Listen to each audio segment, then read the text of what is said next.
Welcome to Media Makers Spotlight from Women in Film and Video in Washington, D.C. We bring you conversations with industry professionals for behind the screens, insight, and inspiration. Thanks for joining us. I'm your host, Candice Bloch, and today I'm joined by Emmy-winning production designer Kalina Ivanov. Kalina is a Bulgarian-born production designer and storyboard artist with decades of industry experience, renowned for her work in both film and television. She has a design philosophy focused on revealing character history through texture and architecture, designing projects such as Little Miss Sunshine, Grey Gardens, Lovecraft Country, The Tender Bar, The Penguin, and Peacemaker, just to name a few. Welcome to the show, Kalina. Thank you very much. So I'm a visual artist myself, and I'm not only excited to talk to you about production design, but I'm really fascinated by your time as a storyboard artist. Can you explain a little bit about your journey to where you are now by way of these different artistic avenues in the filmmaking world? Yeah, storyboard was my way into the film. I really started storyboarding before I went to study film even. So I graduated as an undergraduate. I have a degree in theater design. And after that, I worked for a year in theater and really found it very constraining, which I think it has to do with the fourth wall, that every set is only three-dimensional, but only in three ways, only three walls. In a way. And so I felt constrained, and film felt very natural because film certainly demolished the fourth wall, and it was all over the world and everything was in it. So what to choose became very important. So I studied storyboarding. So how to choose the importance of shots. Yeah, that's awesome. So do you visualize like a 360 fully immersive thing when you're drawing? And do you draw for your do you keep that like skill up for your production design? Yeah, very much so. I still do black and white sketches. I even interviewed recently and I did a black and white sketch because it was important to that interview, and I really think through my pencil in a way and paper, but I also do digital concepts, so I also used modern technology, but the pencil is the quickest way. Yeah, I totally understand that because like I said, I'm a visual artist as well. So sometimes it's like, yeah, you need to just do it physically with your hands. I've tried doing some digital stuff. You said you do some digital. You do black and white sketches, you said mostly with pencil. Do you incorporate color more with digital because it's maybe? Yes. Okay. Yes, exactly. I actually tinker with digital for concepts, like I do digital concepts sometimes, and I try different colors and I can see it digitally. And normally, I'm really used to seeing it in my head. Yeah. Normally it's for the director. Right. If only you could take a snapshot, maybe someday. I've heard they're talking about ways to kind of get into our brains and create the visual representations of what we're thinking or dreaming. Which is a little scary sounding, but it could be helpful in something like this to say, I'm just picturing this. Can I take a snapshot of my like insides of my brain? So just before we dive too deep into the particulars of it, for our listeners who might not know the specifics, can you explain what a production designer does, and then depending on the size of a project, how that may encompass or coordinate with other roles within the art department? Yeah, the production designer is the first artist hired by the director, so we're responsible for the look of the project. Whether it's a movie or television, we're responsible for overall look, which encompasses locations and sets, if built or not built. And because we are the first artist, we have the most immediate relationship with a director to start the process. And after that comes the DP and the costume designer. And the DP is very important, of course, to the director and to other artists like me, But that's basically what a production designer does. Everything that has to do with the look of the movie. So you are then coordinating with all these other departments. Can you kind of talk a little bit more about how that means you're necessarily like working with lighting or cinematography or even VFX? Yeah, the first immediate relationship with the cinematographer is obvious because what is it going to look like? I determine the look of the film by choosing the location, let's say, and that has a certain amount of shots attached to that. So I'm very mindful of the cinematographer, and I talk to them a lot about how are they envisioning this? And I need to know their style, how they approach it, so that I can find the right location, let's say. Like sometimes you want to feel the character is bigger than the story. So you find a big person in a small space, or it can be a big person in a very large space. Very much that tells different stories. And I determine how to go about it by talking to the DP, for example. And VFX comes a little bit later. But it's a very important conversation because particularly nowadays with every project having so much visual effects, I mean, sometimes you don't even know they're visual effects. Oh, of course. Yeah. I mean, I'll give you an example. I just finished a naturalistic movie and I saw the rough cut, which was very polished, by the way, not a rough cut. And you can't tell that it's visual effects. And then I remember we used only one seat. We showed the characters moving around the country, watching different basketball games, and they sat in one seat, and visual effects made it all look very different, Yeah, it's amazing what can be done with all that, with just even like, I mean, we did an episode on that as well, which I loved because I just find it so fascinating. But yeah, I mean, visual effects can be even just like removing things from scenes, extending backgrounds, all of that. It doesn't mean it's some fancy deal. Exactly. No, they really they run the gamut and they're visual effects movies like the Marvel movies that everything is visual effect, but in our lives now, today, there's a lot of them cleaning up, which is exactly what you said, removing stuff that it's not necessary.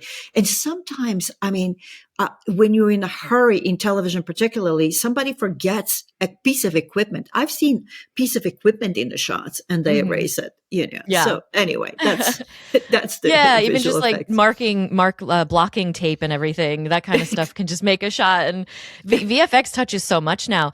But yeah, speaking of that, and you had mentioned different locations, and so do you go on location scouts, or do you just trust different location scouts themselves? No. I go on a lot of location scouting, and now the project that I have, which is going to start in June, I have the first 2 weeks. I'm only location scouting with the location manager. So the two of us will go out and create the look because it's supposed to be in Maine on an island, and we're shooting around New York. Yeah. So it's very Hollywood. Nothing's rarely ever shot where it takes place. Yeah. Yeah. Well, I mean, the biggest example in my career recently was a movie with George Clooney that George Clooney directed called Boys in the Boat, and which is a really American story. It's about the 1936 team that went to the Olympic Games, but we shot it in London. The entire movie took place in America and Germany, and we shot it in London because George at the time lived in London. Well, it's, that's movie magic for you, and how you can take, anything and turn it into something else. It's the art of it. I love that. But speaking of that one being, as you said, from the 30s, and you've done projects that take place all over all different eras, in addition to fictional places like Gotham City and like the Penguin. Oh my God, mwah, so great. But when you're doing period type things, how much research are you doing on that era? As soon as you get the script, do you dive into the era first, or the characters and the story first, or do you have a particular process and way that you like to do that? Well, it depends on the project, but I really feel necessary to do the research first, before I can get into the characters in a way. Sometimes it's simultaneous. You do the characters and the research at the same time. It's inevitable, something sparks your mind. I do my own research. I know other people use researchers, for example, but I am used to doing my own research because it really, I don't know what a researcher will edit the photos, when they present to you. And I don't know what I'm missing. And sometimes a photo will spark an idea. So I really don't like missing that moment. Yeah. That's really cool. Yeah, also just talking about that part of it before, because I do would love to know some specific type stuff as well, because you've worked on so many amazing projects. But as you're doing this research and everything, and because you have this storyboarding background, are you also still kind of creating storyboards and do you do mood boards, or do you how are you building up what you're going to use to create your original? Yeah. Storyboards, I don't really do very often, mostly when it's monsters, like when it involves monsters, I do storyboards. But I really feel it's necessary to do mood boards because I start with the mood board, everything, and I present to the director on Boys in the Boat because it was in the 1930s and it was historical. It was very important that we built the boathouse the way it was. And it turned out not to be a boathouse. It used to be a hangar, so it was the biggest boathouse you ever saw in your life. Anyway, in that sense, that way, I really lead the director through the mood board down, and he picks what he likes, et cetera, and then we whittle it down to the specifics. So you've worked in both film and television. Do you have a preference for either from a creative perspective? For example, is one more constraining, or does one offer, budgets I know are different now. Television has become, episodics have become so huge. Yeah. But yeah, is it just individual teams and budgets and stories, or do you have a preference for one medium over the other? I really don't have a preference. I move continuously between film and television. I really go by material. So, but I've noticed that in television, you have more time to tell the story in a way, and that's better for it. Like you couldn't do The Penguin as a 2-hour movie, but as really you couldn't show that rise of the character to the extreme that we did it in television. And that taught me a lesson really. And the project that I chose now for my next project is very much like The Penguin. It's like that. It really tells a magical story. Wow. Well, definitely will excited to see whatever that may be. I'm sure you can't talk about it yet, but No. but yeah. And speaking of The Penguin, it's Gotham. It's a fictional world, but there's still a lot of source material and reference and things that have already been created. So, but do you like having something that is kind of more open ended in the ability to build a whole world, or is it, or do you like kind of the creative constraints of it's like a real story that happened at a specific time and place? Well, I never really thought about it. Well, first of all, I was really not familiar with The Penguin, but it was the first movie out of COVID that I saw in a theater in London, and it was the first movie. And I remember, and so I caught up with the character of the Penguin. But other than that, I never saw Batman, the television show, or I never saw Gotham.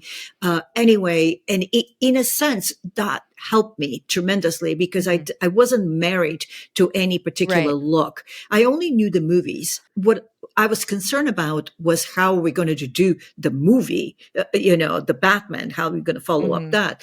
But Matt Reeves, the first thing he said, don't worry about it because you are starting in New York and you're going to be in New York. And we shot in Liverpool and London. And by the nature of that, it was like, okay, this is a New York story. And as a New York story, it's not New York at all because we avoided everything that had parallel streets, or a grid.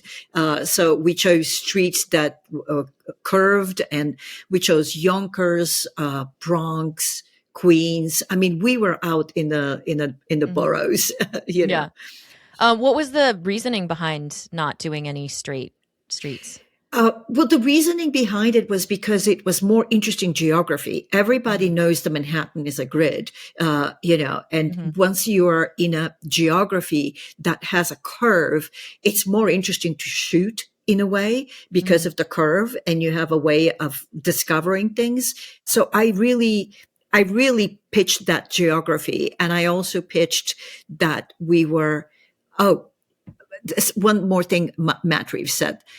Think of it as the French Connection, which meant that we were under subway. That was the biggest grounding rule. So I chose then to be always under an arch. The subway, the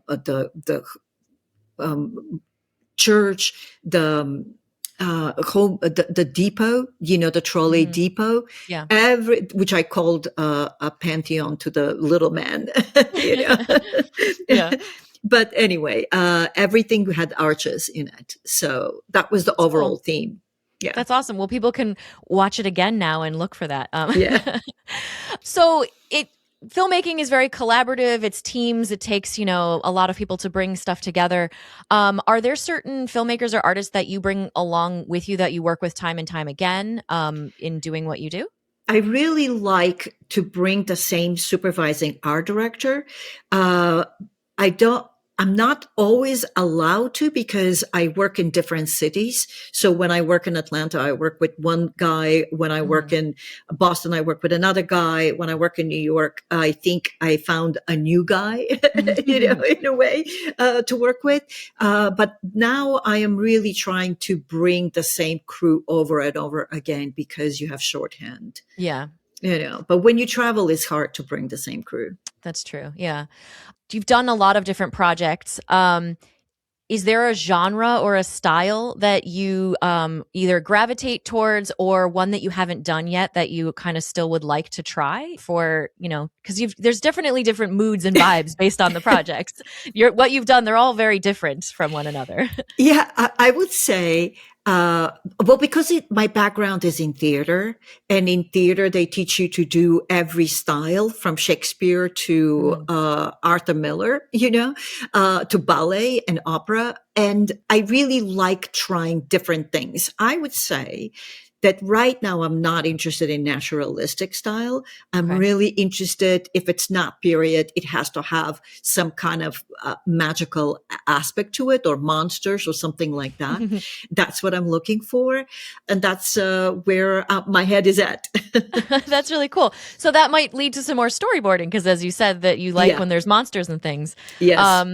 That's really cool. And also, for anyone who doesn't know, you storyboarded Silence of the Lambs. Like, that's amazing.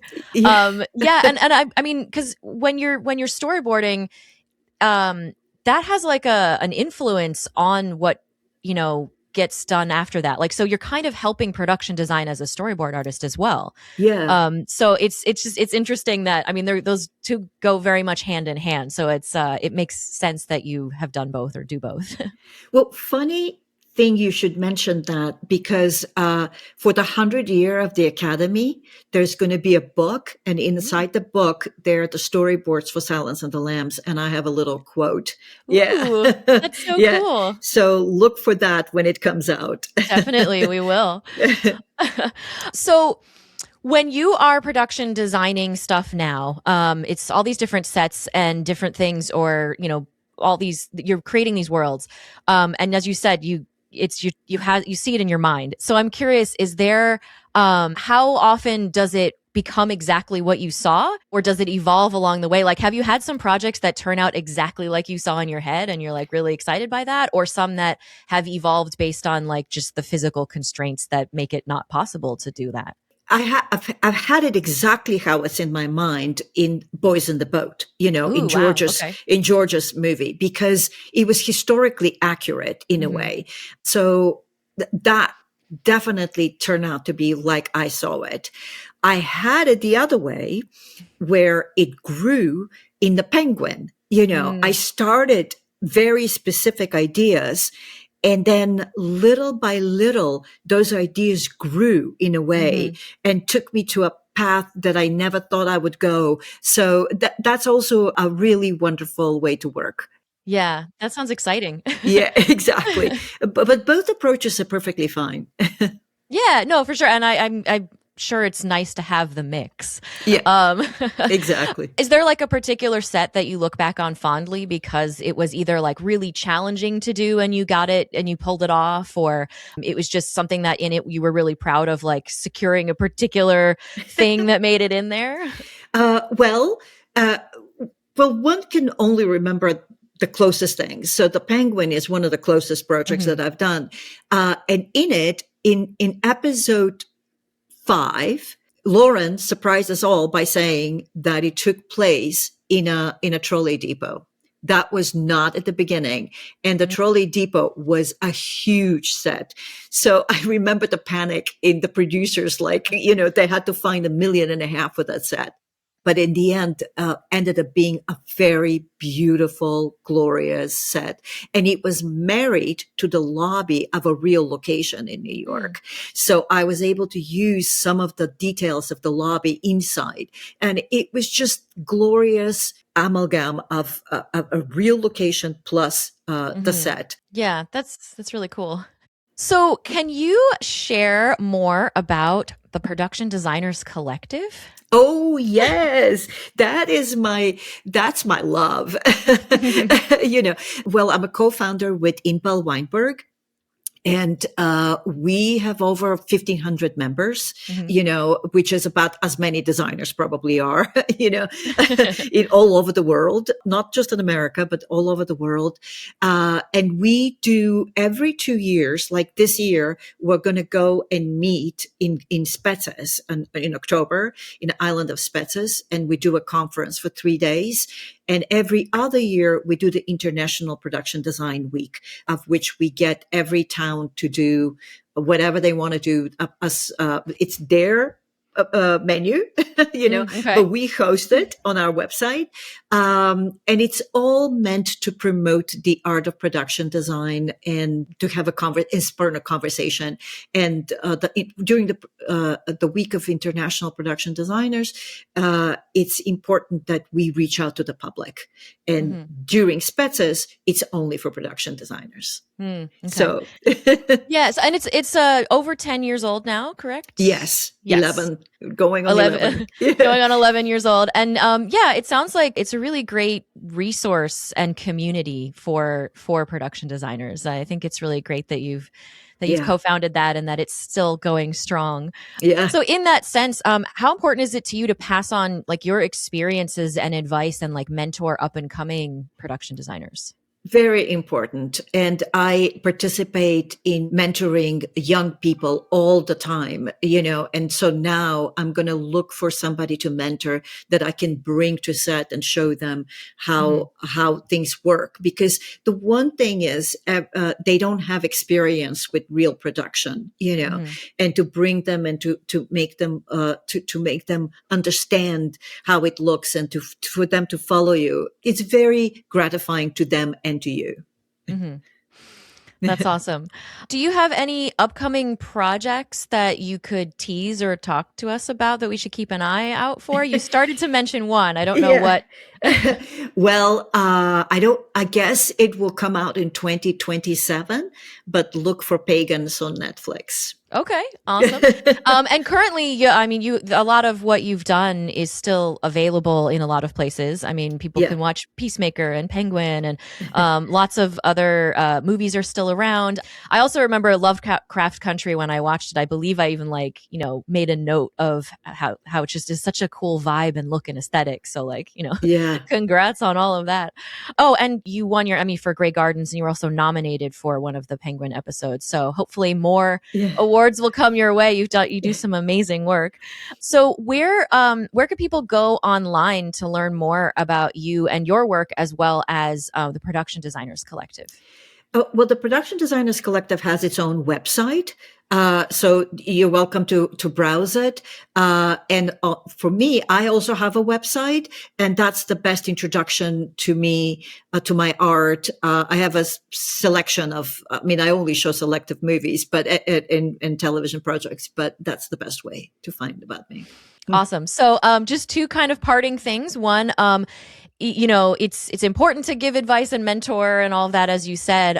If you had one sort of like nugget of advice to give somebody who was thinking of getting into production design, something kind of practical, what would you recommend that they do? Whether it's like, sketching all the time or making something, or is there anything that you would say is, from your experience, a good thing to do? Well, from my experience, learning to draw is very important. Try to learn to draw, or if you cannot, collage, really, but really try to get your ideas in some shape or form, in an artistic shape or form, instead of only making very realistic presentations. Yeah, because it's good to translate that, or to get what's in your head out for other people to see what you're seeing. Exactly. And also try to think of the metaphorical more, anyway, I do. I always like to find a metaphor behind every show.